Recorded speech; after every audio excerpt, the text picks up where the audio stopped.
জাতীয় নির্বাচনের আগে অবশ্যই গণভোটের তারিখ ঘোষণা করতে হবে এবং গণভোটের আয়োজন করতে হবে। অন্যথায় বাংলাদেশের জনগণ সেই জাতীয় নির্বাচন ফেব্রুয়ারি মাসে মেনে নেবে না এবং নির্বাচন হতেও দেবে না। কথা হলো পরিষ্কার।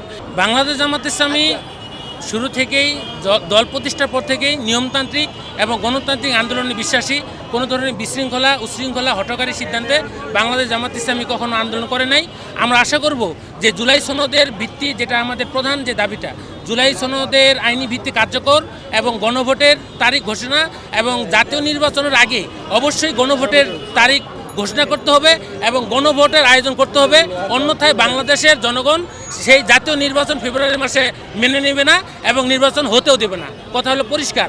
আমরা স্টেপ বাই স্টেপ ধাপে ধাপে বিভিন্ন ধরনের ছোট ছোট আন্দোলন এবং কি সারা দেশের যে জেলাগুলো ডিসি বরাবর স্মারকলিপি প্রদান করা হয়েছে, আমরা বর্তমান অন্তর্বর্তীকালীন সরকারকে বোঝানোর চেষ্টা করেছি যে জুলাই সনদের যে আইনি ভিত্তি কার্যকর এবং যে দাবিগুলো আমরা দিয়েছি, 5টি দাবি তার আমরা সর্বশেষ দিয়ে দিয়েছি।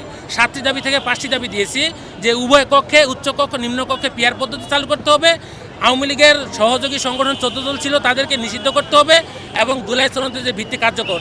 আমরা আশা করি যেটা বলেছেন যে আমরা যদি সরকার দাবি মেনে না নেয়, সরকার অবশ্যই জনগণের চাপে মেনে নেবে। পদ্মা সেতু, মেট্রো রেল এবং এলিভেটেড এক্সপ্রেসওয়ে নির্মাণের গর্বিত অংশীদার বসুন্ধরা সিমেন্ট।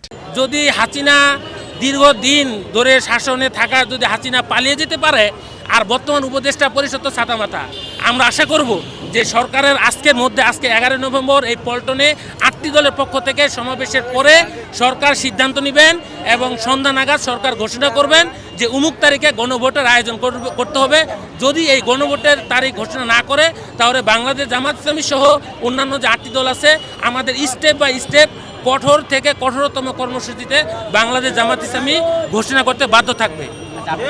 যদি গণভোট না দেওয়া হয় তাহলে ফেব্রুয়ারিতে ভোট হবে না, সেটা কিভাবে আপনি জি অবশ্যই জনগণের আন্দোলনের চাপে সরকার ফেব্রুয়ারিতে কখনোই নির্বাচনের আয়োজন করতে পারবে না এবং বাংলাদেশের জনগণ সেই গণভোট ছাড়া সেই নির্বাচন মেনে নেবে না এবং নির্বাচন হতেও দিবে না। বাংলাদেশ জামাত ইসলামী দেশবাসীকে আহ্বান করার মধ্য দিয়ে বাংলাদেশে গণ অভ্যুত্থান সংগঠিত হবে, গণ বিস্ফোরণ সংগঠিত হবে।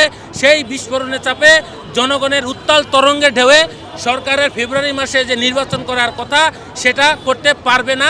এটাই হলো বাংলাদেশ জামাত ইসলামীর পরিষ্কার সিদ্ধান্ত এবং এই সিদ্ধান্তের উপরে বাংলাদেশের জনগণ অবশ্যই সাড়া দিবে এবং সাড়া দিচ্ছে।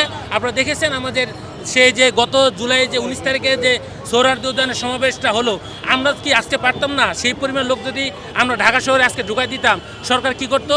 কিছু করতে পারতো না। অতএব আমরা আশা করব সরকারের শুভবুদ্ধির উদয় হবে এবং আজকের মধ্যেই সরকার গণভোটের তারিখ ঘোষণা করবেন। অন্যথায় আমরা কঠোর থেকে কঠোর কর্মসূচি দিব এবং দেশবাসী তা পালন করবে।